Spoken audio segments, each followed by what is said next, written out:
It's on the market with Kent Browne from LePage, Team Realty. How are you? Kurt, excellent. You've been busy. I know you want to give a little shout out, first of all, to some real estate agents who you were out with yesterday. We had a wonderful day. It was the Ottawa Real Estate Board annual golf tournament.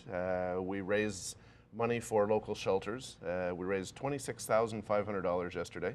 Couple that with other money throughout the year, we've got a great check. We'll be going out to some great shelters. Do you put it towards shelters all over the city? Yeah. That's fantastic. And those shelters are nominated by realtors, and some of the funds are matched by the Ontario Real Estate Association. So we do well with that. If people are seeking shelter in the form of a new home, the market's pretty awesome right now. It's going along nicely. It's very good. We had a great April, as you know, a record April. May not catch last May, which was the greatest month ever, but it'll be up there, and June is starting out very hot. So April, May, June this year, I think will rival just about any April, May, June we've had. No kidding. Yeah. Lots of properties available. Lots of properties available still, as we've talked about, interest rates, under 3%, which is staggering.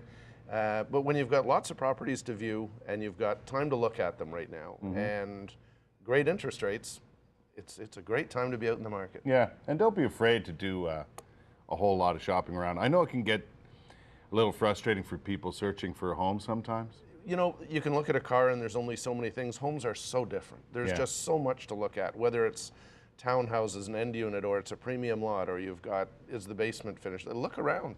Find what you really want. Yeah. Make sure you're in love with the place before you make that. You could be there a while. Yeah, exactly, the big decision. We're going to talk about disclosure this morning. Give me a quick definition of what disclosure means. Well, it's a complicated point, and I wanted to bring it up because there was an article in the papers this week just on what should I say or what shouldn't I say. As a home seller? If I'm selling my home, what should I be telling you as a buyer? Right. My cardinal rule has always been, personally, what would I want my mom to know if she was buying this house? Is there something she should know about it? Is there anything hidden? First off, if there's a hidden defect, you have to disclose it. If there's a crack behind the drywall and it's not visible and your building inspector can't find it, you have to disclose it. Right, if you know about it. As a homeowner, you likely would. Yeah. Because they're going to come back after you, later on if there's something you didn't disclose.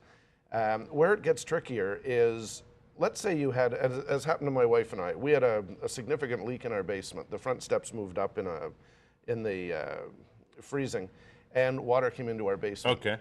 8 years later, now it was professionally fixed. Dumoulin Construction came in, they did it properly, gave us the receipt. 8 years later, we sell our house. We still disclose that we had a crack and there had been water come into our basement. Right. That's a given as well. But there hadn't been for 8 years. But there hadn't been for 8 years. So even if it's far in the past, you're best to disclose it. Yeah.